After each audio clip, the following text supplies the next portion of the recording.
MTA International, reaching the corners of the earth.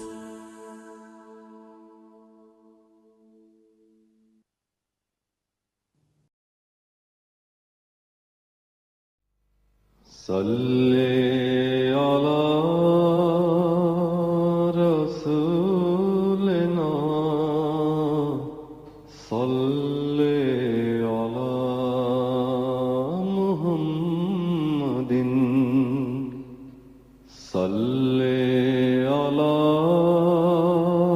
نبینا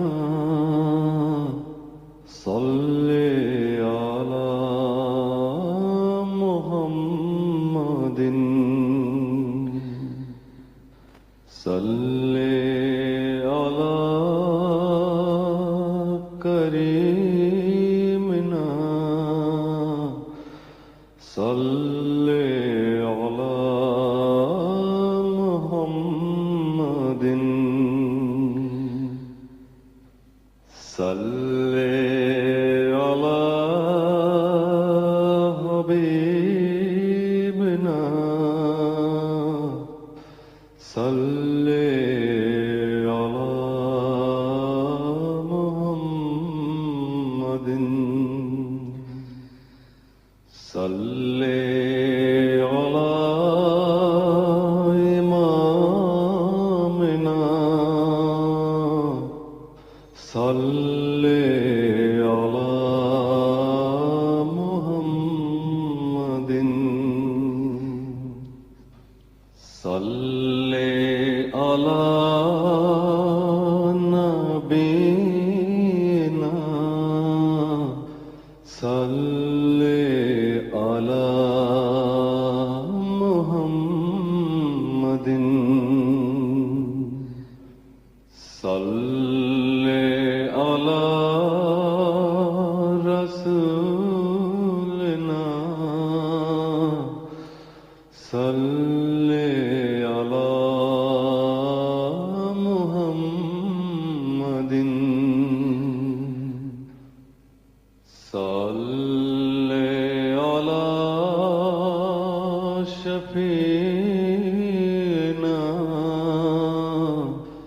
صلی علی محمد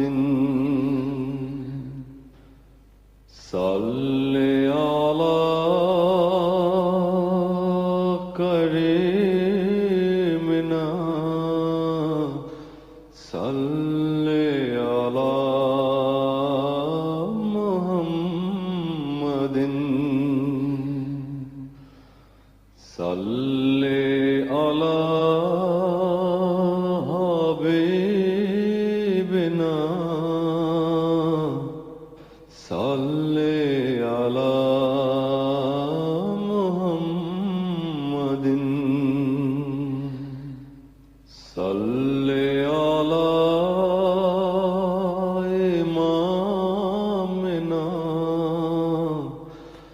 صلی علی محمد صلی علی رحیمنا صلی علی محمد صلی علی نبینا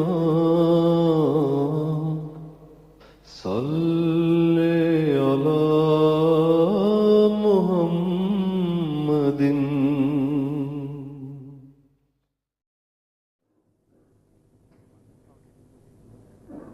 السلام علیکم ورحمۃ اللہ. اذان دے دیں.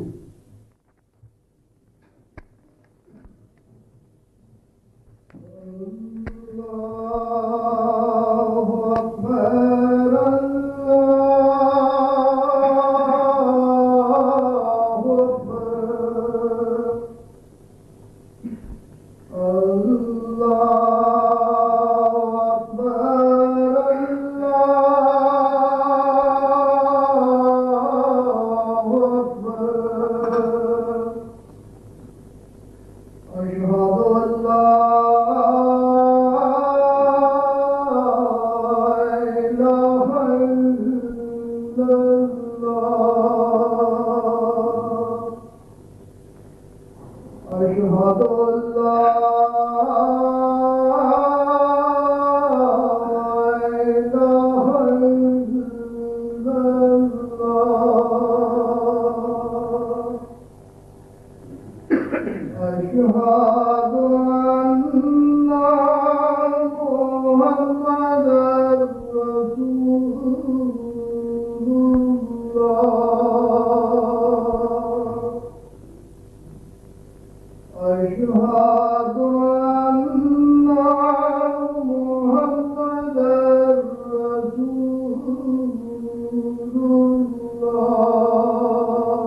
شريك له وأشهد أن محمدا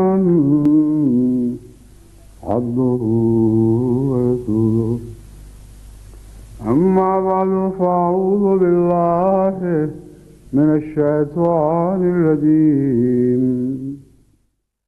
بسم الله الرحمن الرحيم الحمد لله رب العالمين الرحمن الرحيم مالك يوم الدين إياك نعبد وإياك نستعين اهدنا الصراط المستقيم صراط الذين أنعمت عليهم غير المغضوب عليهم ولا الضالين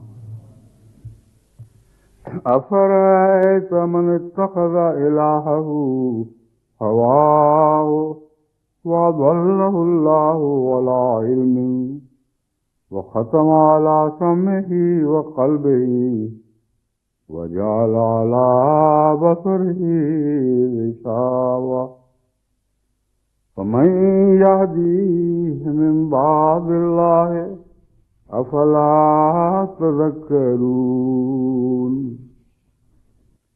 وقالوا ما هي إلا حياتنا الدنيا نموت ونحيا وما يهلكنا إلا الدهر وما لهم بذلك من علم إن هم إلا يظنون.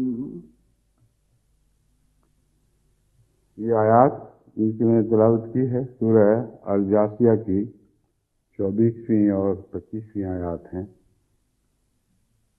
اللہ تعالیٰ فرماتا ہے أَفَرَأَيْتَ مَنِ اتَّخَذَ إِلَٰهَهُ هَوَاهُ، کیا تم نے ایسے شخص کی حالت پر بھی غور کیا ہے جس نے خواہش نفس ہی کو اپنا معبود بنا لیا، اپنے نفس کی خواہش کو الہہ اپنا معبود بنا لیا ہو. وَأَضَلَّهُ اللَّهُ عَلَىٰ عِلْمٍ، اور اللہ تعالیٰ نے اسے خاص علم کی بنا پر گمراہ ٹھہرایا ہو. ایک ترجمہ یہ ہے کہ اللہ تعالیٰ نے اپنے خاص علم کی بنا پر کہ وہ ایسا کر چکا ہے اسے گمراہ ٹھہرایا ہو. اور ایک دوسرا ترجمہ جو اس پہلے مضمون سے زیادہ مطابقت رکھتا ہے یا دونوں کو برابر بھی سمجھیں تو بیک وقت دونوں جائز بھی ہیں اور اس مضمون سے گہرا تعلق رکھنے والے تراجم ہیں. وہ یہ ہے اعلیٰ علم، اپنے علم کے باوجود اس کو اندھا کر دیا ہو. یعنی ایک ایسا شخص جس نے اپنی خواہش نفس کو معبود بنا لیا وہ علم کے باوجود اندھا ہوتا ہے، دیکھتے ہوئے دیکھ نہیں سکتا، سنتے ہوئے سن نہیں سکتا، اور اس کے دل و دماغ کی حالت یہ ہے کہ ویسے وہ غور کرنے کی قابلیت تو رکھتے ہیں، مگر الہی مضامین پر اور روحانی مضامین پر غور سے بالکل عاری ہوتے ہیں۔ تو میں اضلہ اللہ علی علم و ختم علی سامعہ، اور اس کے قوت شنوائی، اس کی شنوائی پر بھی مہر لگا دی، وہ قلب ہی، اور اس کے دل پر بھی، وہ علی بصر ہی غشاوہ، اور اس کی آنکھوں کے سامنے ایک پردہ ہے یا پردہ ڈال دیا۔ فمن یہدی ہے من بعد اللہ، تو کون ہے جو اللہ کے بعد اس کو ہدایت دے؟ افلا تذکرون، کیا تم نصیحت نہیں پکڑتے؟ وقالوا ما ہے الا حیاتنا الدنیا نموت ونحیا، یہ لوگ جن کی تعریف کی گئی ہے، یعنی جن کی صفت بیان فرمائی گئی ہے، یہ وہ لوگ ہیں جو یہ کہتے ہیں حیاتنا الدنیا نموت ونحیا، ہماری زندگی تو بس یہی کچھ ہے جو ہمارے سامنے ہے، جس میں سے ہم گزر رہے ہیں۔ نموت ونحیا، ہم یہیں مرتے اور یہیں جیتے ہیں، مر کر دوبارہ جینے کی بات نہیں کرتے، کہتے یہی ہمارا مرنا، یہی ہمارا جینا ہے، یہی ہمارا مرنا، یہی ہمارا جینا ہے۔ وما یہلکنا الا الدہر، کوئی خدا نہیں ہے جو ہمیں موت دے گا، زمانہ موت دیتا ہے، گزرتا ہوا وقت ہے جس کے نتیجے میں بالآخر ہر ایک نے مرنا ہی ہے۔ وما لہم بذالک من علم، ان کو حقیقت میں اس بات کا علم نہیں ہے کہ موت کا نظام ہے کیا، اور کیسے موت آتی ہے اور کس طرح کام کرتی ہے۔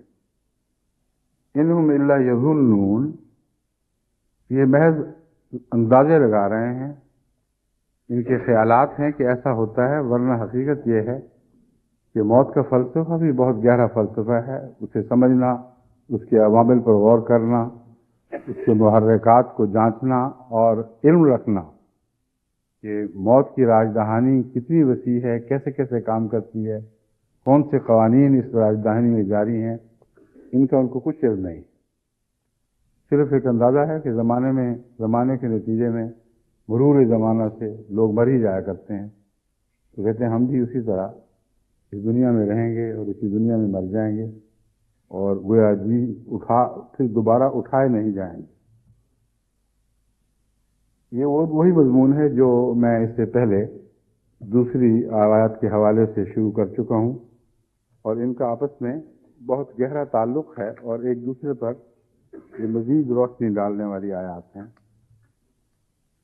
پہلی آیت جس کا حوالہ میں نے دیا تھا یا جس سے بات شروع کی تھی وہ تھی والذین کفروا اعمالہم کسراب بقیۃ، وہ لوگ جو کافر ہوں، جو خدا کا انکار کر دیں، ان کے اعمال ایسے ہی ہیں جیسے ایک چٹیل میدان ہو، اس میں دور کہیں پانی کا دھوکہ ہو جسے سراب کہتے ہیں، اور زندگی بھر یہ لوگ اس پانی کی تلاش میں اس کے پیچھے سرگرداں دوڑے چلے جاتے ہیں، اور بالآخر پیاس نہیں بجھتی۔ بس دنیا کی زندگی میں جو لوگ مگن ہیں، جو کہتے ہیں یہی ہماری زندگی ہے، ان کی یہی مثال ہے، عمر بھر وہ ایک ایسی پیاس کی طلب میں سرگرداں رہتے ہیں جس کی پیاس کبھی اس زندگی میں بجھ سکتی نہیں۔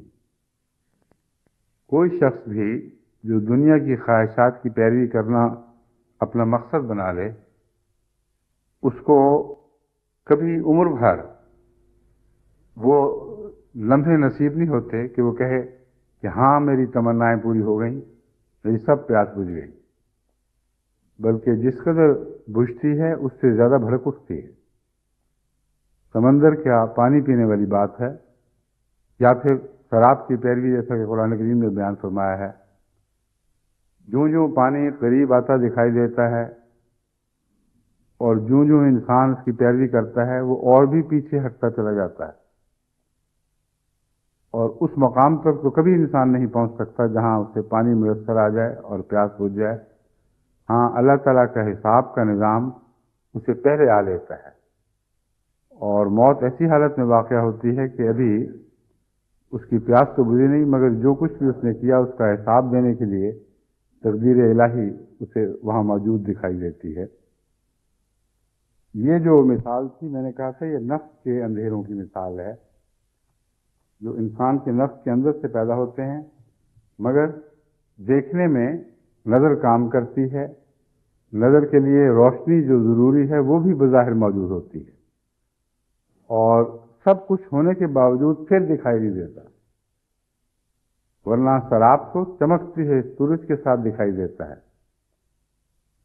جب ایسی تیز روشنی ہو کہ نظریں چنجھا جایا کرتی ہیں، تو اسے اندھیرا قرار دینا یہ مانوی لحاظ سے اور آخری مقصد کے لحاظ سے ہے، یعنی تیز روشنی ہے اور پھر بھی صحرا کو انسان پانی سمجھ رہا ہے، تپتی ہوئی ریت کو انسان پانی سمجھ رہا ہے، روشنی ہوتے ہوئے بھی اندھا ہے۔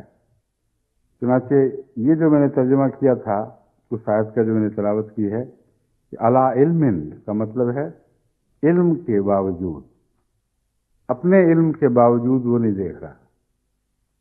اس کا اس آیت سے قطعی طور پر ایک تعلق ہے جو کھلم کھلا دکھائی دینے لگا ہے، یعنی جب اللہ تعالیٰ فرماتا ہے کہ ایسے شخص کی مثال ایسی ہے جو اضلہ اللہ علی علم، کہ اسے اللہ نے گمراہ اس طرح کیا ہے کہ علم ہے بھی اور پھر بھی گمراہ ہے، ورنہ صاحب علم کو تو گمراہ نہیں کہا جاتا۔ اور اس گمراہی کی جو تفصیل ہے وہ اسی آیت کے مضمون کو آگے بڑھا کر دکھا رہی ہے۔ اس آیت کی تشریح میں ایک اور آیت میں نے آپ کے سامنے رکھی تھی جس میں بتایا تھا کہ وہ اندھیرے جو نفس سے پیدا ہوتے ہیں جو اس آیت میں مذکور ہیں، اعلموا انما الحیات الدنیا لعب و لہو والذین کفروا اعمالهم کسراب، ان اندھیروں کی 3 حصوں میں تقسیم کر کے خدا تعالیٰ نے ایک اور آیت میں اس مضمون کو ہم پر خوب کھول دیا ہے۔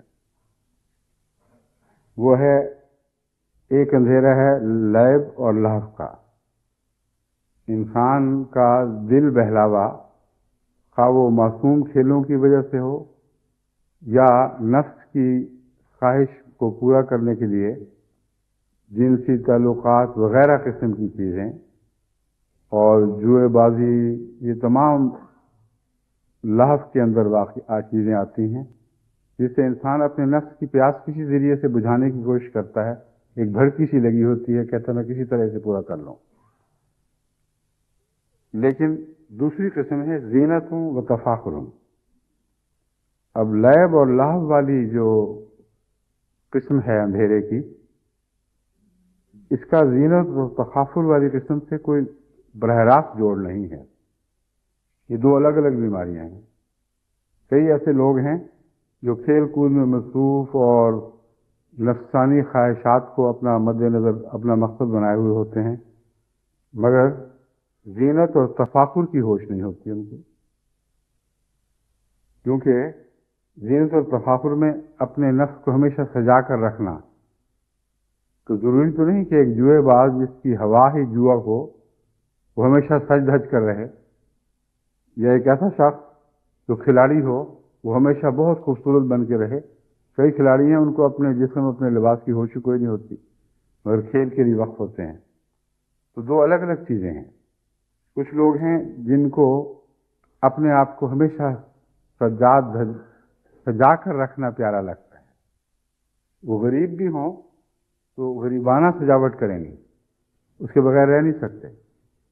عورتوں میں سجاوٹ کا ایک طبی مادہ ہے لیکن ہر عورت میں نہیں ہے۔ کئی ایسی ہیں جو سارا دن نہ گھر صاف کرتی، نہ جسم صاف رکھتی، نہ بال بناتی، اور خاوند واپس آتے ہیں تو عجیب حالت میں وہ گھر کو پاتے ہیں، گھر والی بھی اسی طرح بے ہنگم اور گھر بھی اسی طرح بے ہنگم اور بال بھی بکھرے ہوئے۔ بعض ایسی عورتوں کو یہ بھی ہوش نہیں ہوتی کہ باہر نکلیں تو پھر بھی ٹھیک ہو جائیں۔ لیکن تفاخر والا جو مضمون ہے وہ زیادہ عام ہے۔ زینت ہر انسان کی دل تمنا ہے، ہر مرد کی اور عورت کی بھی، لیکن ہر ایک میں نمایاں نہیں ہوتی۔ یہ آیت جو بیان فرما رہی ہے یہ ان لوگوں کا حال بیان فرما رہی ہے جو زینت کو خاص اہمیت دیتے ہیں، گھر میں رہیں یا باہر، ہمیشہ ان کو سجنا دھجنا اچھا لگتا ہے۔ بعض بچوں میں فطری طور پر یہ بات پائی جاتی ہے۔ ایک ایسا بچہ تھا جسے بچپن سے ایسا شوق تھا صاف ستھرا رہنے کا کہ اگر اس کے جسم پر ایک معمولی سا چھینٹا بھی کسی چیز کا پڑ جائے، مثلا کھانا کھاتے ہوئے سالن کا، تو بھاگ کر وہ اپنے کمرے میں چھپ جاتا تھا، جب تک ماں اس کے کپڑے نہ بدلائے وہ روتا رہتا تھا۔ کئی دفعہ میں گیا تو وہ لپک کر پیچھے چھپ گیا، میں حیران تھا کہ ہوا کیا اس کو۔ تو اس کی اماں نے بتایا کہ اس کے جسم پر ایک چھوٹا سا کوئی داغ پڑا ہوا ہے اس کے کپڑوں پر، اور اچانک آپ آ گئے ہیں تو اس میں یہ سمجھ کر کہ اگر میں نے دیکھ لیا تو اس کا کیا بد اثر مجھ پر پڑے گا، وہ شرم کے مارے وہ چھپ گیا ہے۔ اب اس میں بناوٹ کوئی نہیں تھی، تفاخر کوئی نہیں تھا، لیکن زینت کی ایک لگن تھی جو طبی طور پر دل میں موجود تھی۔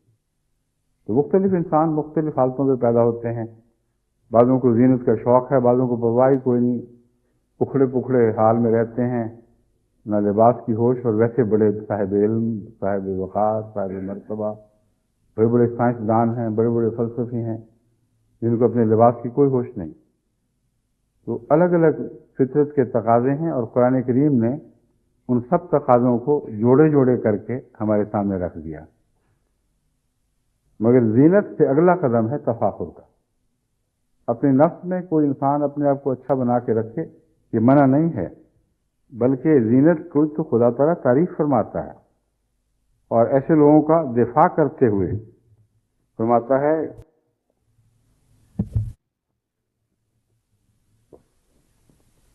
منزل الذی ومن حرم زینت اللہ التی اخرج لعبادہ من الطیبات ومن الرزق۔ ہاں یہ ہے، فرمایا قل من حرم زینت اللہ التی اخرج لعبادہ والطیبات من الرزق۔ حضرت صلی اللہ علیہ وآلہ وسلم کو مخاطب کر کے فرمایا کہ تو کہہ دے کہ کون ہے جو اس زینت کو حرام قرار دیتا ہے، التی اخرج لعبادہ، وہ زینت جسے خدا نے اپنے بندوں کی خاطر بنایا ہے، اپنے خاص بندوں کے لیے جو اسی کے ہوتے ہیں، والطیبات من الرزق، اور کھانے پینے کی چیزوں میں سے جو اچھی چیزیں ہیں، کون ہے جس نے ان کو حرام قرار دیا ہے؟ مطلب ہے کہ وہ لوگ جو نیک بننے کی خاطر یا نیک اپنے آپ کو دکھانے کی خاطر برے لباس پہنتے ہیں، بے ہنگم لباس پہنتے ہیں تاکہ لوگ سمجھیں کہ یہ تو بڑا ہی پہنچا ہوا درویش ہے، اس کو تو ہوش ہی کوئی نہیں کہ کپڑے کیسے ہوتے ہیں، اور اچھا کھانا دیکھا تو منہ پھیر لیا کہ نہیں، ہمیں نہیں ان کھانوں سے کوئی دلچسپی، گھر میں جا کے کھا لیں گے، لوگوں کے سامنے اچھا کھانا نہیں کھانا۔ یہ بھی تفاخر کی قسمیں ہیں۔ پس زینت کو غیر معمولی طور پر اختیار کرنا بھی ایک اندھیرا ہے، اور زینت سے جو یہاں جائز ہو وہاں منہ پھیرنا بھی ایک اندھیرا ہے۔ من حرم زینت اللہ التی اخرج لعبادہ، کون ہے جو یہ کہتا ہے کہ اللہ نے اپنے بندوں کے لیے جو زینت لگائی ہے وہ حرام ہے، کہ اچھے کھانے پیدا کیے ہیں تو نیک آدمی نہیں اس کو پسند کرتے۔ فرماتا ہے للذین آمنوا فی الحیات الدنیا، صرف آخرت میں نہیں، اس دنیا میں بھی یہ دونوں چیزیں اللہ نے اپنے بندوں کی خاطر پیدا کی ہیں، اور انہیں اس دنیا میں ہی ملیں گی، خالصتاً یوم القیامہ، لیکن قیامت کے دن صرف انہیں کے لیے ہوں گے۔ وہ لوگ جو دنیا کی زینتوں میں، دنیا کے اعلیٰ کھانوں میں ان کے ساتھ یہاں شریک ہیں، ان کے لیے خدا نے ان کی خاطر پیدا نہیں کیا، مگر نیک بندوں کو کا صدقہ وہ بھی کھا رہے ہیں، بنایا اپنے بندوں کے لیے ہے، مگر وہ جو رفتہ رفتہ شیطان کے بندے بھی بن جاتے ہیں وہ خوب فائدہ اٹھاتے ہیں، بلکہ نیک بندوں سے زیادہ چھین کے لے جاتے ہیں، مگر فرمایا مرنے کے بعد ان کو کچھ نہیں ملے گا۔ یہ چیزیں خالصتاً زینت اور اچھا کام ان کے لیے ہوگا جو خدا کے حقیقی بندے ہیں۔ تو دیکھیے، منع نہیں ہے زینت، اور خدا تعالیٰ ناپسند فرماتا ہے اس بات کو کہ زینت کو حرام قرار دیا جائے، مگر یہاں اس آیت میں ایک اندھیروں کی مثال کے طور پر زینت کو بھی پیش فرمایا۔ وَزِینَةٌ وَتَفَاخُرٌ بَینَکُم، وہ زینت جو مقصود بن جائے وہ گناہ ہے، وہ زینت جو ایک دوسرے پر فخر کا موجب بنے یا ایک دوسرے پر فخر کی وجہ سے اختیار کی جائے وہ منع ہے۔ اور اگلا حصہ آیت کا ہے وَتَکَاثُرٌ فِی الْأَمْوَالِ وَالْأَوْلَادِ، مال میں اور اولاد میں بڑھنا اور تکاثر، ایک دوسرے سے سبقت لے جانے کی کوشش کرنا۔ اب مال کی تمنا بھی اپنی ذات میں منع نہیں ہے۔ قرآن کریم فرماتا ہے یبتغون فضلا من اللہ ورضوانا، وہ اللہ کے فضل یعنی یہاں مال مراد ہے، دنیاوی رزق کے لیے اللہ کی طرف جھکتے ہیں اور اسی سے رضوان چاہتے ہیں۔ اولاد کی بھی خواہش منع نہیں، کیونکہ آن حضرت صلی اللہ علیہ وآلہ وسلم نے فرمایا کہ ایسی عورتوں سے شادی کرو جو خوب بچے پیدا کریں تاکہ میری امت بڑھے۔ اور یہاں بھی مقصد تفاخر نہیں ہے، تکاثر ان معنوں میں نہیں کہ لوگوں کے بچے کم ہو جائیں اور مر جائیں، میری امت کے بڑھیں۔ مراد یہ ہے کہ نیک لوگ بڑھیں۔ وہ امت ہے جو امت محمدیت، وہ ہے جو آن حضرت صلی اللہ علیہ وسلم کے پیچھے چلنے والی ہے۔ یہاں نام کی امت ہرگز مراد نہیں، نہ یہ ہو ہی نہیں سکتا، کیونکہ نام کی امت کا تو آن حضور صلی اللہ علیہ وسلم سے کوئی بھی تعلق نہیں، وہ تو شرم کا موجب ہے۔ امت محمدیہ سے مراد وہ حقیقی امت ہے جو اللہ کے عباد ہیں، جو محمد رسول اللہ کے توسط سے حقیقی عباد بنا ہے۔ آپ کی برکت سے لوگوں کو عبداللہ بننے کے گر آ گئے۔ ایسے عباد اللہ ہیں جو محمد رسول اللہ کی امت ہیں، اس کو بڑھانے کے لیے ہاں حضور صلی اللہ علیہ وسلم نے دعا بھی مانگی اور امت کو ہدایت بھی کی۔ تو یہ ساری باتیں جو تین جوڑوں کی صورت میں آپ کے سامنے ہیں، ان میں سے ایک بھی ایسی نہیں جو اپنی ذات میں گناہ ہو۔ ہر چیز وہ ہے جو فطرتاً طبعاً انسان کے اندر رکھی گئی ہے، اور اس کی حرمت فی ذات ہی کوئی بھی نہیں۔ لیکن حرمت بنتی کب ہے؟ وہ آیت ہے جو میں نے آپ کے سامنے رکھی ہے، اس میں یہی تین مضمون ہیں۔ جیسے وہاں تین امور کا ذکر کر کے متنبع فرمایا گیا تھا، اس میں بھی تین باتیں بیان ہوئی ہیں۔ افرأیت من اتخذ الہہ ہواہ، کیا تم نے غور نہیں کیا ایک ایسے شخص کے اوپر جو اپنے نفس کی خواہش کو معبود بنا بیٹھے، اس کے تابع ہو جائے، اس کا غلام بن جائے؟ ایسی صورت میں لعب بھی حرام ہو جائے گی، لہو بھی حرام ہو جائے گی۔ ایسی صورت میں ہر قسم کی زینت بھی حرام ہو جائے گی، اور زینت کے ساتھ تفاخر بھی حرام ہو جائے گا۔ مال کی زیادہ کی خواہش بھی حرام، اور اولاد کی زیادہ خواہش بھی حرام۔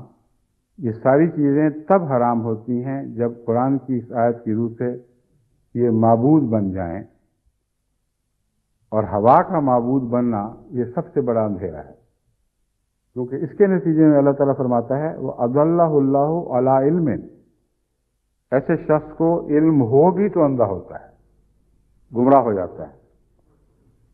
ختم علی سمعہ، کان ہیں لیکن سننے کے کان نہیں، دل ہے مگر غور کرنے کے قابل دل نہیں، آنکھیں ہیں مگر پردہ پڑا ہوا ہے۔ تو تین اندھیرے ہی تو ہیں۔ ہمارے اندر روشنی کے داخل ہونے کے یہی تین رستے ہیں،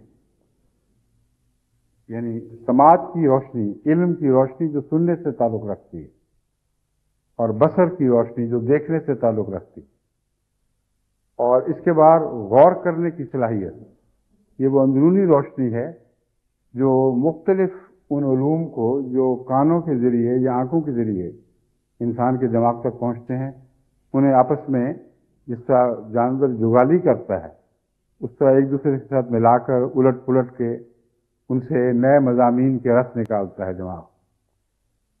یہی تین ذریعے ہیں جو اس کو اندھیروں سے روشنی میں لاتے، اور یہ سارے ذرائع اگر بند ہو جائیں تو انسان روشنیوں سے اندھیرے میں چلا جاتا ہے۔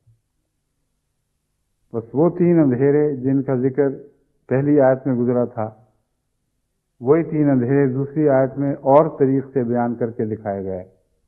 انہی تین اندھیروں کا ذکر اسی آیت میں ملتا ہے اور ان کی آخری صورت ہے۔ ان کو اپنا معبود نہ بنا بیٹھنا۔ اور پھر اس آیت میں ایک اور حسن یہ ہے کہ جو آیت میں نے آپ کے سامنے پہلی پڑھی تھی کہ جو تین حصے فرمائے گئے ہیں وہ انسانی زندگی کے تین مشاغل کی قسمیں ہیں جن میں انسانی زندگی ہمیشہ منہمک رہتی ہے۔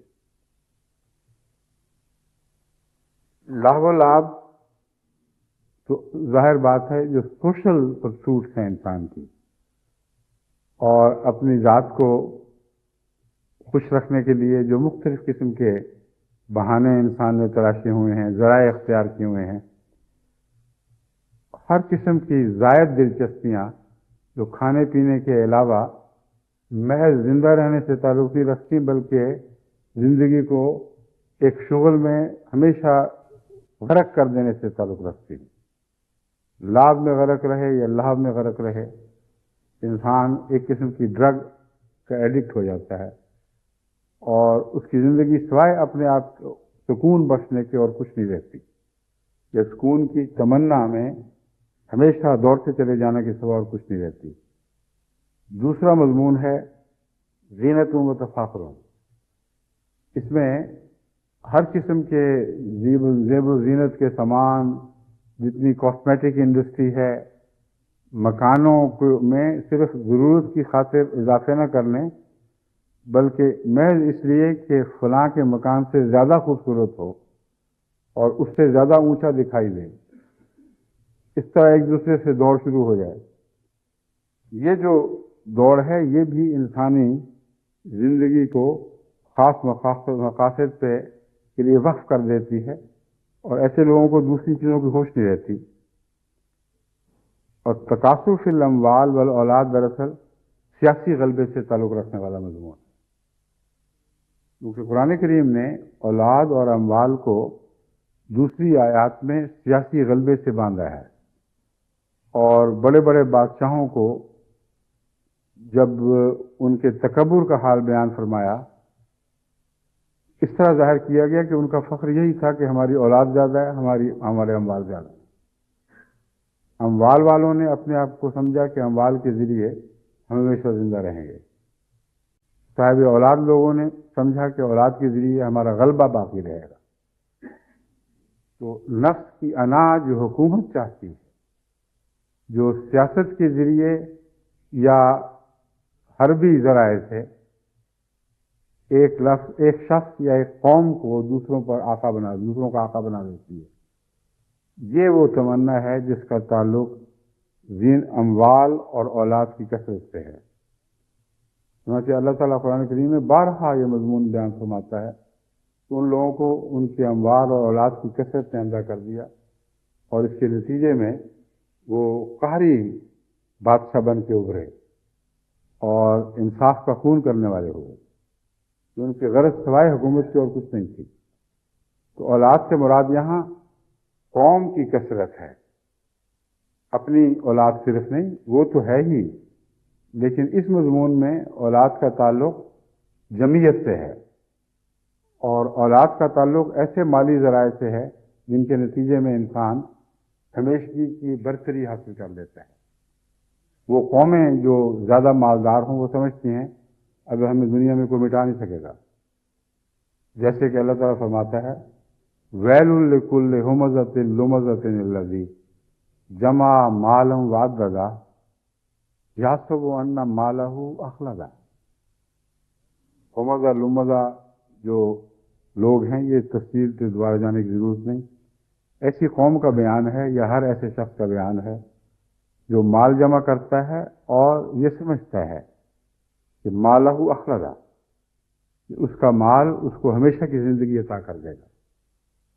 اب لوگ جانتے ہیں کہ مال سے ذاتی طور پر تو ہمیشہ کی زندگی نہ ملتی ہے نہ کوئی سوچ سکتا ہے، لیکن مال کے ذریعے قومی غلبہ ضرور ہوا کرتا ہے، اور دولت مند قومیں سمجھتی ہیں کہ اب ہمیں دنیا میں کوئی مٹا نہیں سکتا، کوئی انقلاب ایسا نہیں آ سکتا کہ ہم سے طاقت چھین کر نسبتاً غریب قوموں کی سپرد کر دی جائے۔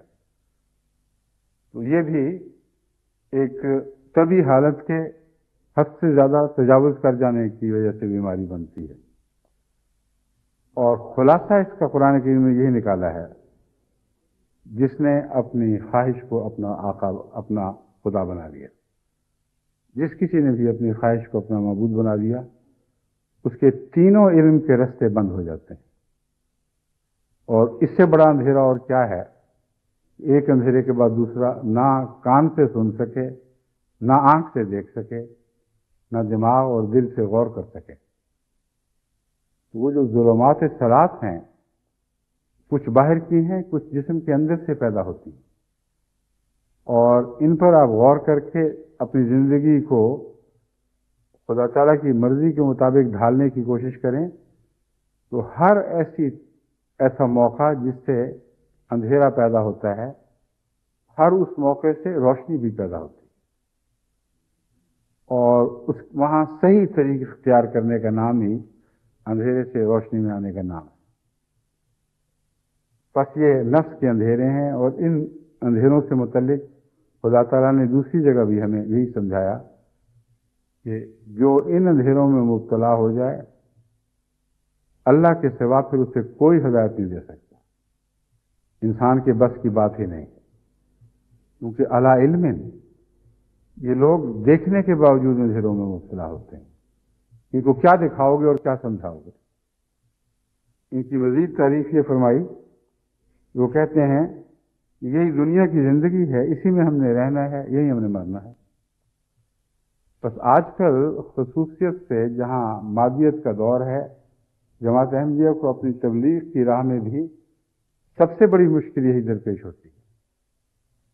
غریب ملک ہو یا امیر ملک ہو، جہاں مادہ پرستی اور سیاسی غلبہ اور زیادہ اموال اور ایک دوسرے پر تفاخر کرنا اور لہو و لعب میں مبتلا ہونا، یہ تینوں قسم کے اندھیرے قوم کے افق کو ڈھانپ لیں اور کوئی کسی طرف سے بھی روشنی کی امید دکھائی نہ دے، ایسی قوم کو راہ حق کی طرف بلانا سب سے بڑا مشکل کام ہے، کیونکہ ان کے دل کی آواز یہ ہوتی ہے یہی تو زندگی ہے جس میں ہم نے رہنا ہے، سب کچھ یہی ہے، یہی رہنا، یہی مرنا ہے، تو ہم کیوں ایک فرضی موت کے بعد کی زندگی کی خاطر اس دنیا کی لذتوں کو چھوڑیں، ایک فرضی موت کے بعد کی دنیا کے تصور میں اپنا یہاں محاسبہ شروع کریں اور بدیوں سے اعتراض اور نیکیوں کی طرف رغبت کریں جو قربانی چاہتی ہیں۔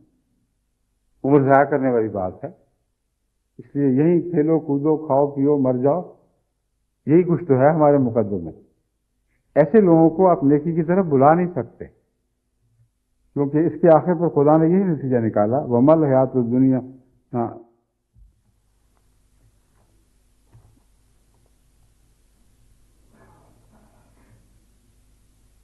فَمَن يَهْدِيهِ مِن بَعْدِ اللَّهِ أَفَلَا تَذَكَّرُونَ، جو اس قسم کی گمراہیوں میں مبتلا ہو جائیں ان کو اللہ کے بعد ہدایت دے کون سکتا ہے؟ اور دوسری آیت میں، دوسری اس دعا میں جو ہمیں حضرت صلی اللہ علیہ وسلم کی طرف سے سکھائی گئی اور جمعے کے وقت بھی ہم وہ دعا پڑھتے ہیں، وہ دعا ہے کہ اے نعوذ بک من شرور انفسنا من سیئات اعمالنا، اے خدا ہم تیری پناہ میں آتے ہیں من شرور انفسنا، اپنے نفس کے شرور سے، وسیئات اعمالنا، اور خود اپنے ہی اعمال کی بدیوں سے، اب یہاں باہر کے خطرات کا کوئی ذکر نہیں، حالانکہ باہر سے بھی خطرات انسان کو درپیش ہوتے ہیں۔ وہ پہلی آیت جس کی میں نے تلاوت کی تھی اس کے دوسرے حصے سے تعلق، اس کے بعد والی آیت سے تعلق رکھتے ہیں، اس کی طرف میں ابھی نہیں آ رہا۔ جہاں نفس کے اندھیروں کا تعلق ہے اس کے تعلق میں ہمیں یہ دعا سکھائی گئی وَنَعُوذُ بِاللَّهِ مِن شُرُورِ أَنفُسِنَا وَمِن سَيِّئَاتِ أَعْمَالِنَا۔ اگر ایسا نہ ہو تو کیا ہے؟ وَمَن يَهْدِهِ اللَّهُ فَلَا مُضِلَّ لَهُ وَمَن يُضْلِلْهُ فَلَا هَادِيَ لَهُ۔ جسے اللہ ہدایت دے اسے پھر کوئی گمراہ نہیں کر سکتا۔ وَمَن يُضْلِلْهُ فَلَا هَادِيَ لَهُ، جسے خدا گمراہ ٹھہرا دے پھر اس کو کوئی ہدایت نہیں دے سکتا۔ یہ لا ہادی لا والا مضمون ہے جو اس آیت میں بیان فرمایا ہے۔ جو ایسا شخص ہو کہ اضل اللہ ہو، جسے اللہ نے گمراہ ٹھہرا دیا ہو ان حرکتوں کی وجہ سے، فمن یہدیہ من بعد اللہ، اللہ کے بعد ہے کون جو پھر اس کو ہدایت دے سکے؟ ایسی دنیا جہاں مادہ پرستی کے اندھیروں نے قوم کو ڈھانپ لیا ہو اور ہر طرف سے مادہ پرستی اور اس کے مشاغل میں انسان اپنی ساری زندگی کھو رہا ہو، اس کے سوا کچھ دکھائی نہ دے، ان سے آپ مذہب کی باتیں کریں، مرنے کے بعد کے قصے سنائیں، یہ بالکل بیکار بات ہے، دیوار سے باتیں کرنے والی بات ہے، ان کے کانوں میں تو پڑ ہی کچھ نہیں سکتا۔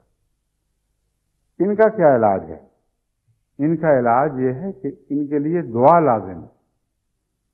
جب تک دعا کے ذریعے خدا تعالیٰ سے مدد طلب نہ کریں اس وقت تک ان کی آنکھیں کھل نہیں سکتی۔ اس لیے وہاں بھی مایوسی کی کوئی وجہ نہیں، کیونکہ قرآن کریم نے فرمایا ہے اللہ کے سوا کوئی ہدایت نہیں دے سکتا، تمہیں اختیار نہیں، تم ان کی آنکھیں نہیں کھول سکتے، لیکن اللہ کھول سکتا ہے۔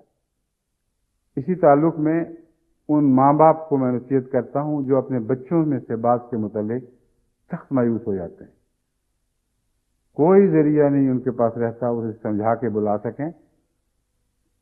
ان کے ہاں پیدا ہوئے، نیک باتیں سنی، اور بعض ایسے بد نصیب نکلتے ہیں کہ اچانک ان سب باتوں سے ایمان اٹھ جاتا ہے اور وہ مادہ پرستی کے پیچھے دوڑنے لگتے ہیں، اسی سے متاثر ہو جاتے ہیں، اسی سے مغلوب ہو جاتے ہیں، اور پھر مائیں کہتی رہتی ہیں ویلا کا تجھے کیا ہو گیا ہے، کیوں اپنے آپ کو ہلاک کر رہا ہے، خدا کی طرف آ، کوئی توجہ نہیں دیتے، کیونکہ ان کی آنکھیں بھی اندھی ہو چکی ہیں، ان کے کان بھی بہرے ہو چکے ہیں، ان کے دل سوچنے کی طاقت سے آ رہی ہیں۔ ایسے لوگوں کے لیے دعا کرنی چاہیے، اور دعا اگر سنجیدگی سے ہو اور توکل کے ساتھ ہو تو غیر معمولی طاقت رکھتی ہے، کیونکہ پھر آپ کی تدبیر تقدیر کے ساتھ اترتی ہے آسمان سے، ورنہ دنیا کی تدبیر آسمانی تقدیر کے خلاف کچھ نہیں کر سکتی، کوئی نتیجہ پیدا نہیں کر سکتی۔ اس لیے یہ فرمایا گیا ہے کہ اللہ کے ہاتھ میں ہدایت موجود ہے، ابھی تک تمہارے ہاتھ میں نہیں رہی، تمہارے بس کا روگ نہیں رہا۔ یہ لوگ اگر کبھی ہدایت پائیں گے تو خدا کے فضل سے پائیں گے، ورنہ نہیں۔ بس مردوں کو زندہ کرنا اس کو کہتے ہیں۔ حضرت صلی اللہ علیہ وآلہ وسلم کے زمانے میں حضرت مسیح موعود علیہ السلام فرماتے ہیں وہ صدیوں سے جو قبروں میں دبے پڑے تھے وہ زندہ ہو گئے۔ وہ کیا بات ہوئی، کیا ماجرا گزرا؟ فرمایا ایک فانی فی اللہ کی دعائیں ہی تو تھیں۔ وہاں یہ نہیں فرمایا کہ تعلیم کتاب تھی یا حکمتیں بیان کرنا کا طریق تھا جس کی وجہ سے وہ گڑے مردے جو صدیوں سے مرے پڑے تھے وہ زندہ ہو گئے۔ دیکھیں ایک عارف باللہ کی حقیقت کو سمجھتا ہے۔ حضرت مسیح موعود علیہ السلام نے جو فرمایا وہی حق ہے، اس کے سوا اور کوئی حق نہیں، کہ نہ نصیحت کام آئی، نہ دلائل کام آئے، اور نہ تلوار نے کام کیا، جیسا کہ مودودی کو دکھائی دیا۔ اگر کام آئیں تو دعائیں کام آئیں۔ فرمایا یہ جو عجیب معجزہ تم نے ٹھہرایا بیابان عرب میں رونما ہوتے دیکھا، وہ ایک فانی فی اللہ کی دعائیں ہی تو تھیں۔ بس جہاں تک ہماری اگلی نسلوں کا تعلق ہے جو ان اندھیروں میں مبتلا ہو چکی ہیں، جن کا قرآن کریم میں ذکر ہے، یہ اللہ کا احسان ہے کہ نسبتاً بہت کم ہے، مگر مغربی دنیا میں خاص طور پر دنیا کی چمک دمک سے مروب ہو کر ایک غیر معاشرے میں زندگی بسر کرتے ہوئے، یہاں کے ٹیلی ویژن وغیرہ کے نظام سے متاثر ہو کر بعض دفعہ یہاں پیدا ہونے والے بچے اندر ہی اندر گھلتے رہتے ہیں۔ بیشتر اس کے کہ ان کی آنکھیں اندھی ہوں، لازم ہے کہ ان کی فکر کی جائے اور محسوس کیا جائے کہ بیماری کیا ہے اور کہاں تک پہنچی ہے۔ اندھے ہونے سے پہلے پہلے ان کو روکنا ہمارے بس میں ہے۔ اگر اندھے ہو ہی چکے ہوں تو پھر یہ بھی سوال ہے کہ کیا تینوں رستے بند ہو گئے ہیں؟ اب دیکھیں قرآن کریم کی حکمت کا بیان کہ 3 رستوں کے لیے الگ الگ بیماریاں بیان فرمائی ہیں۔ کان کا رستہ ایک نور کا رستہ ہے، آنکھ کا رستہ ایک نور کا رستہ ہے، اور تذکیر کی قوت اور فکر کی قوت جو ماحصل کو آپس میں ملا کر نئے نتائج پیدا کرتی ہے، اس کو دل کی قوت کہا جاتا ہے، وہ بھی ایک نور کا رستہ ہے۔ ورنہ ایک شخص جس کے دماغ میں نتائج اخذ کرنے کی قوت نہ ہو، وہ دیکھتا بھی ہے تو کوئی فرق نہیں پڑتا، وہ سنتا بھی ہے تو کوئی فرق نہیں پڑتا۔ بعض بیمار ایسے ہیں، ان کی اطلاع دیتے ہیں کہ آنکھیں تو کھول لی ہیں، آواز بھی آ رہی ہے، مگر کچھ پتہ نہیں کہ کیا سن رہا ہے اور کیا دیکھ رہا ہے۔ تو خدا کے کلام کی شان دیکھیں، کس طرح ان تینوں کو آپس میں اکٹھا کر کے ایک واحد مضمون پیدا فرمایا ہے۔ فرمایا ہے روشنی کے یہ 3 رستے ہیں، ان کے بغیر مکمل نہیں ہوتی روشنی، ان میں سے ایک بھی نہ ہو تو کمی آ جائے گی، مگر کوئی بھی نہ ہو تو پھر تمہارا کیا بس ہے کہ تم اسے ٹھیک کرو۔ اسی کو موت کہتے ہیں، جو حضرت مسیح موعود علیہ السلام نے فرمایا کہ صدیوں کے گڑے ہوئے مردے زندہ کر دیے، تو یہ موت کی علامتیں پیدا ہو چکی تھیں اس عرب میں، جس میں حضرت صلی اللہ علیہ وآلہ وسلم کا نور ظاہر ہوا ہے۔ اندھیروں میں آپ نے قدم رکھا ہے اور اندھیروں کو روشنیوں میں تبدیل فرمایا ہے۔ وہ ذاتی کوشش سے، علم کی کوشش سے، تقریر کی کوشش سے، تحریر کی کوشش سے ممکن نہیں۔ فرمایا ایک فانی فی اللہ کی راتوں کی دعائیں ہی تو تھی۔ بس وہ لوگ جو اس مضمون کے انتہائی ظلمت کے کنارے تک جا پہنچے، ان کو بھی ہم نے بلانا ہے، خواہ وہ ہمارے علاوہ ہوں یا ہمارے اندر کے بسنے والے لوگ، ہمارے گھر کے بچے ہی کیوں نہ ہوں۔ اگر یہ حالت پہنچ گئی ہے، سنتے بھی نہیں ہیں اور سوچتے بھی نہیں ہیں اور دیکھنے سے ویسے ہی عاری ہو چکے ہیں، تو آپ کیسے ان کو ہدایت دیں؟ میرے سامنے مسئلے لاتے ہیں، میں کہتا ہوں یہ وقت گزر چکا ہے، آپ تمہیں جلدی ہوش چاہیے تھی۔ اس وقت بیمار کو لے کے آئے ہو جب وہ آنکھیں کھلی ہیں مگر دکھائی نہیں دے رہا، کان موجود ہیں مگر سنائی نہیں دے رہا، قوت فکر سے خالی ہو گیا، موت اور کہتے کس کو ہے؟ تو مرنے کا، موت کا تو کوئی علاج نہیں، مردہ کو کوئی زندہ نہیں کر سکتا مگر اللہ، اور ظاہری مردے تو وہ زندہ اس دنیا میں نہیں کرتا، مگر روحانی زندوں کو ضرور زندہ کرتا ہے۔ ورنہ قرآن کریم یہ مضامین اور بارہا اس کے تذکرے بالکل بے معنی اور لغو ہو جائیں گے، اور ہو نہیں سکتا کہ قرآن کریم کسی مضمون کو محض لغو قصوں کے طور پر بیان فرمائے۔ اللہ تعالیٰ فرماتا ہے، ابراہیم نے بھی تو سوال کیا تھا، رب ارنی کیف تحیی الموت، اے میرے خدا مجھے بتا، میں مردوں کو تو کیسے زندہ کرے گا، یہ مردے زندہ کیسے ہوں؟ اس کے جواب میں اللہ تعالیٰ نے ایک طریق سکھایا جس کے متعلق میں پہلے اس سے ایک خطبے پر روشنی ڈال چکا ہوں، اور وہ ظاہری مردے مراد نہیں تھے، روحانی مردے تھے۔ اور وہ مردے ایسے ہیں جو ایک صاحب فہم، صاحب عقل انسان دیکھ کر ہی فیصلہ کرتا ہے کہ یہ ہمارے بس کی بات نہیں۔ آج ہمارے اردو کے سوال جواب کے موقع پر بھی یہی سوال اٹھایا گیا ایک دوست کی طرف سے کہ تبلیغ پہ آپ نے بڑا زور دیا ہے، مگر یہ بتائیں کہ جس سے بات کرو جس کو دنیا کی ہوس اور لالچ کے سوا دلچسپی کوئی نہ ہو، اس کو کس طرح ہم بلائیں، کیسے سمجھائیں؟ کون سی آواز دیں جو اس کے کانوں کے پردوں کے پار اتر سکے جہاں موریں لگی ہوئی. ان کو بھی میں نے ایک جواب دیا. اب میں اس مضمون کو خاص طور پر اس حوالے کی وجہ سے اٹھا رہا ہوں زیادہ، کیونکہ آج صبح کی ابھی چند گھنٹے پہلے کی یہ تازہ بات ہے. اس کا اصل علاج دعا ہے. یا فیصلے میں جلدی سے پہلے آپ غور کریں کہ کیا سارے نور کے رستے بند ہو چکے ہیں یا کچھ رمق باقی ہے. اگر رمق باقی ہو تو وہ زندہ ہے، مردہ نہیں ہے. اگر رمق باقی ہو تو اس سے فائدہ اٹھا کر اس کے بچنے کے، اس کی شفا کے سامان کیے جا سکتے ہیں. بس اول دعا کا ذریعہ ہے، اس سے غافل نہیں ہونا چاہیے. جس میں دلچسپی ہو، اور اپنوں کا چونکہ زائد حق ہوتا ہے، دوہرا تیراک ہوتا ہے، اپنوں کے لیے خصوصیت سے دعا کرتے رہنا چاہیے کہ اللہ تعالیٰ ان کو ان اندھیروں کی مار سے بچائے کہ روشنی کی کوئی بھی راہ باقی نہ رہے. دیکھتے دیکھتے زندوں سے مردوں میں نکل جائیں، اور اگر نکل بھی جائیں تو مایوسی نہیں کرنے. رب ارنی کیف تحیی الموتی کی دعا کو یاد کرو. یاد کرو کہ کس طرح ابراہیم علیہ السلام نے یہ دعا مانگی، اور کس طرح اللہ تعالیٰ نے ابراہیم کے ہاتھوں یہ معجزہ دکھا دیا. کس طرح ایک نبی نے ایک اجڑی ہوئی بستی کو دیکھا اور یہی سوال دہرایا، یا خدا یہ مرے ہوئے کیسے زندہ ہوں گے. یہ اس موقع کی بات ہے جبکہ خدا کے ایک نبی عزرا اس بستی سے گزرے جسے یروشلم کہا جاتا ہے. اس حالت میں گزرے جبکہ ایک بادشاہ نے اسے کلیتاً برباد کر دیا تھا، کچھ بھی باقی نہیں چھوڑا تھا. سالومن ٹیمپل بھی کمپلیٹلی ڈسٹرائے ہو کر کلیتاً منہدم کر دیا گیا اور ایک ملبے کا ڈھیر بن گیا. چھتیں گر پڑیں، کھوکھلی دیواریں کھڑی تھیں.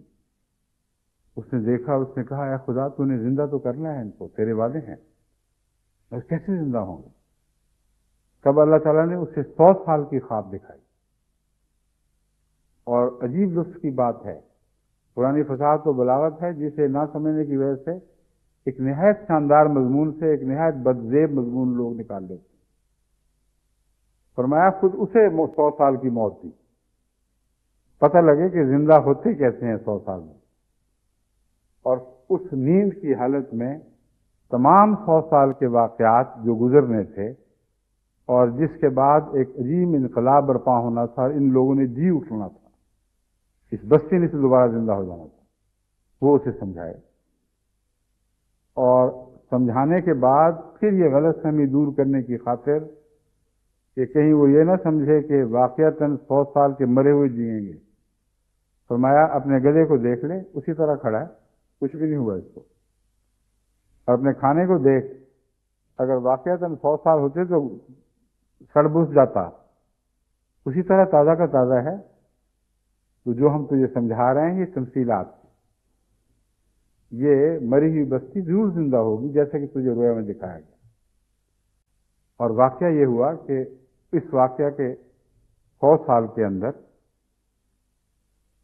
اس عظیم بادشاہ نے، جس کے متعلق بائبل میں ذکر ملتا ہے کہ اس نے بنی اسرائیل کو دوبارہ زندہ کر دینا تھا، جس نے اس اجڑے ہوئے شہر کو آباد کرنا تھا، یعنی کیا نام تھا ان کا، خود نبوکدنیزر نے تو برباد کیا تھا، وہ زرتشتی بادشاہ جن کو ذوالقرنین بھی کہا جاتا ہے، خسرو نہیں، خورس بادشاہ تھا، جس کا ذکر یسائیہ میں ملتا ہے، جس کے متعلق خدا تعالیٰ نے فرمایا کہ وہ تم میں سے نہیں ہے مگر میں اس سے کلام کروں گا، اور اس کو اس کا ملم ہونا قرار دیا، اور یہ بتایا کہ اس کے ذریعے جو اسرائیل کی اجڑی ہوئی رونق ہے وہ دوبارہ قائم کی جائے گی. نبوکدنیزر کے برعکس یہ بادشاہ خدا ترس تھا، غیر معمولی طور پر بنی نوع انسان کی خیر خواہی کرنے والا تھا. ایسا بادشاہ تھا جس کی ایسی تعریف مورخین نے کی ہے کہ اس کی کوئی مثال کہیں دکھائی نہیں دیتی. ایک بادشاہ ہے جس میں ہر پہلو سے وہ تعریف دیکھتے ہیں ایک بھی گند نہیں نکال سکے. یہ وہ خسرو ہے نہ خورس ہے. تو خورس نے اس کے 100 سال کے بعد اس کو آباد کر دیا اور اس کی کھوئی ہوئی رونقیں واپس آ گئیں. سالومن ٹیمپل دوبارہ بنایا اور بائبل کی اثر نو تدوین ہوئی اس کے نتیجے میں. خورس کے زیر اثر ایسے اہل ایران کے علماء پیدا ہوئے جنہوں نے اپنے آپ کو بائبل کے ترجموں کے لیے وقف کیا اور ایسی زبان میں جو فارسی اثر کے تابع ہیبرو کے ساتھ مل کر ایک نئی زبان بنی تھی اس میں تراجم کیے گئے. بہت بڑی خدمت ہوئی ہے. مگر یہ مرنے کے زندہ ہونے کی بات ہوتی ہے، مرنے کے بعد زندہ ہونے کی. اور ان معنوں میں خدا زندہ کیا کرتا ہے جہاں سب امیدیں قطع ہو جائیں، جب کوئی امید کی راہ باقی نہ رہے. ایک قوم کے متعلق کہہ دیا جائے کہ مر گئی، کھپ گئی، ختم ہو گئی، پھر بھی خدا زندہ کر سکتا ہے. اور ایسے معجزے پہلے دکھا چکا ہے. تو حضرت صلی اللہ علیہ وآلہ وسلم کی امت جس کے نبی کو خدا تعالیٰ مردوں کو زندہ کرنے والا قرار دیتا، جس کی تعریف یہ فرمائی گئی، اے دنیا کے مردوں، جب یہ تمہیں اپنی طرف بلائے کہ تمہیں زندہ کرے تو تم اٹھ کھڑے ہوا کرو، اس کی آواز پر لبیک کہا کرو. ایسے نبی کی امت کے متعلق جب یہ حالات پیدا ہو جائیں تو ہرگز مایوسی کا کوئی سوال نہیں. بس پہلے تو میں آپ کو مغربی دنیا میں تبلیغ کے متعلق توجہ دلاتا ہوں کہ وہاں بھی خواہ کس حال کو یہ لوگ پہنچ چکے ہوں، یاد رکھیں کہ دعاؤں کی برکت سے مردے پہلے بھی زندہ ہوئے، آج بھی ہو سکتے ہیں، کل بھی ہوں گے. اور جہاں تک امت مصطفیٰ صلی اللہ علیہ وآلہ وسلم کا تعلق، خواہ وہ نام ہی کی کیوں نہ ہو، منسوب محمد رسول اللہ کی طرف ہوتے ہیں، ان کے متعلق آج کل یہ عام چرچا ہے کہ وہ تو گئے. اور احمدی کی بات نہیں، غیر احمدی بڑے بڑے دانشور لکھنے لگے ہیں کہ کوئی زندگی کا اثر باقی نہیں ہے. آئے دن ایسے مضامین چھپتے ہیں. کیا باقی رہا ہے سوائے نام کے؟ ان کے متعلق بھی کسی احمدی کو زیب نہیں دیتا کہ ان سے مایوس ہو جائے اور یہ کہہ دے کہ ان کے دن گنے گئے اور یہ ہمیشہ کے لیے مدفون مٹی میں غرق ہو گئے. اگر بنی اسرائیل کے 100 سالہ گڑے مردوں کو خدا اٹھا سکتا ہے، اگر عرب کے مشرکوں کے سینکڑوں سال کے گڑے ہوئے مردوں کو خدا زندہ کر سکتا ہے، تو حضرت صلی اللہ علیہ وآلہ وسلم سے دعاؤں کے گر سیکھتے ہوئے ان کے لیے دعائیں کریں اور بڑے الہا اور یقین سے دعائیں کریں.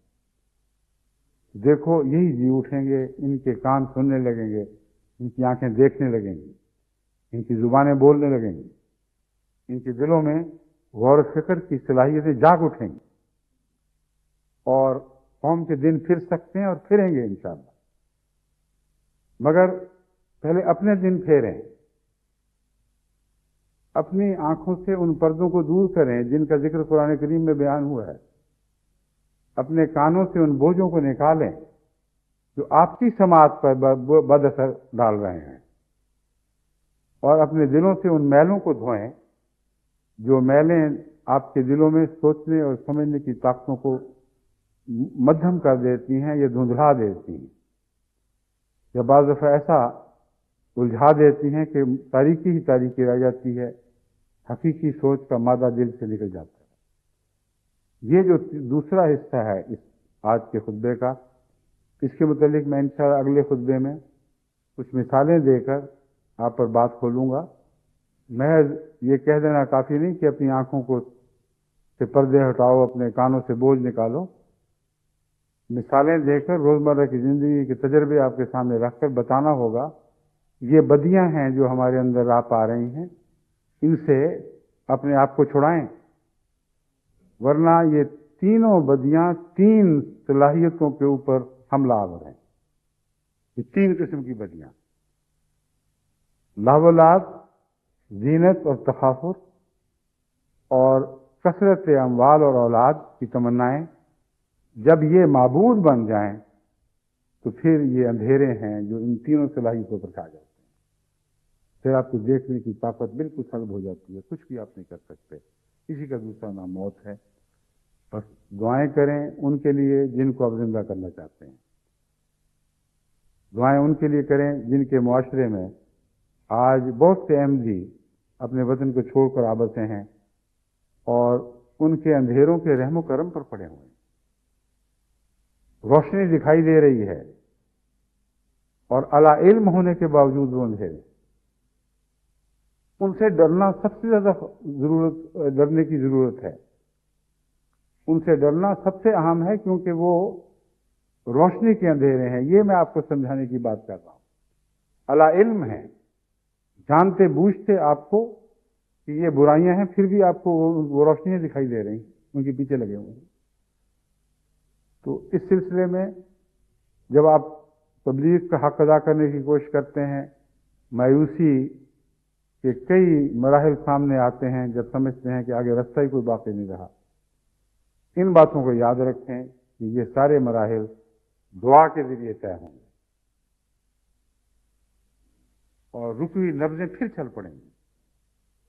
ایسے دوست جن سے آپ کو کلیتاً مایوسی تھی، وہ از خود جاگ اٹھیں گے، اور یہ بات حقیقتاً مختلف دنیا کے مختلف کونوں سے جہاں داعی اللہ نئے جوش کے ساتھ اٹھ رہے ہیں، لوگ مجھے لکھ رہے ہیں، ایک دفعہ نہیں، دو دفعہ نہیں، بارہا یہ باتیں سامنے آتی ہیں۔ ایک شخص کہتا ہے کہ فلاں شخص تھا، اس پر ہم نے اس طرح توجہ دی، یہ کوشش کی، بالکل پتھر کی طرح تھا جسے سر ٹکرانے سے اپنے آپ کو نقصان پہنچے اور اس پتھر کو کوئی اثر نہ پڑے، لیکن ہم نے دعائیں کی اور اب یہ واقعہ ہوا ہے۔ اور حیرت ہوتی ہے دیکھ کر کہ کس طرح خدا نے اس شخص کا دل بدلا ہے، کس طرح اس کی تقدیر جاگ اٹھی، اور اچانک وہ جو دشمن تھا وہ احمدیت کا فدائی دوست بن گیا۔ یہ دعاؤں کی برکت سے ہوا ہے، ایک دفعہ نہیں، بارہا یہ ہو چکا ہے، اور بارہا اس کی قطعی واضح اطلاعیں مجھے ملتی ہیں۔ اس لیے میں کوئی فرضی کہانی آپ کے سامنے نہیں رکھ رہا، تجربے میں آئی ہوئی مجرب نسخہ ہے یہ جو میں آپ کو سامنے رکھتا ہوں۔ تو دعائیں کریں اور دعاؤں کے دامن میں، دعاؤں کے سہارے سے دعوت اللہ کے میدان میں آگے بڑھیں۔ پھر جو ابھی آپ کو کھوئے ہوئے دکھائی دے رہے ہیں، جو حضرت مسیح موعود علیہ السلام کی جماعت کے نونہال آپ کو ضائع ہوتے دکھائی دے رہے ہیں، ان کی فکر کریں۔ یہ نہ ہو کہ دوسروں کو زندہ کر رہے ہیں اور اپنے ہاں قبرستان بن رہے ہیں۔ بہت ضروری ہے کہ ان کی فکر کریں، اور پھر سب سے زیادہ امت محمدیہ کی فکر کریں، جو کم سے کم نام کے ساتھ تو حضرت صلی اللہ علیہ وسلم سے وابستہ ہیں۔ ان کی زندگی کی دعائیں مانگیں، ان کی زندگی کے لیے جو چارہ آپ کے بس میں وہ کریں، اور پھر آخر پر اپنے اندر بھی نگاہ ڈالیں، غور کریں کہ آپ کی ذات جو آپ کو روشن دکھائی دے رہی ہے، اس میں کہیں اندھیرے تو نہیں لپٹے ہوئے۔ تب آپ کو سمجھ آئے گی کہ روشنیوں کے لباس میں اندھیرے لپٹے ہوتے ہیں۔ اللہ تعالی ہمیں یہ بصیرت عطا فرمائے، سمجھ اور غور کی طاقت بخشے، ہمارے کان بھی سننے والے ہوں، ہماری آنکھیں بھی دیکھنے والی ہوں، ہمارے دل بھی غور والے ہوں، اور ہم حقیقت میں مردوں کو زندہ بننے کا ذریعہ زندہ کرنے کا ذریعہ بن جائیں۔ اللہ ہمیں اس کی توفیق عطا فرمائے۔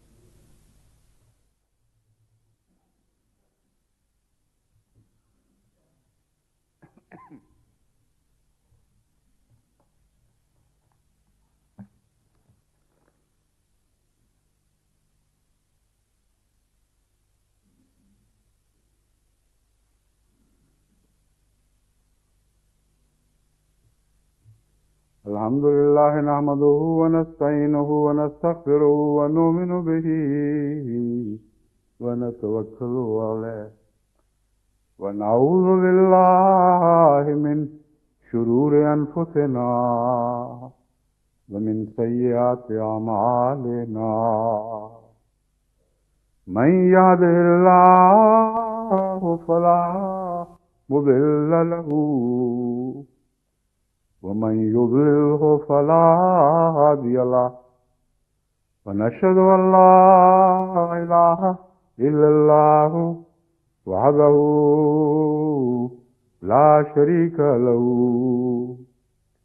ونشهد أن محمدا عبده ورسوله عباد الله رحمكم الله إن الله يأمر بالعدل والإحسان وإيتاء ذي القربى وينهى عن الفحشاء والمنكر والبغي يعظكم لعلكم تذكرون اذكروا الله يذكركم وادعوه يستجب لكم ولذكر الله أكبر. ما كان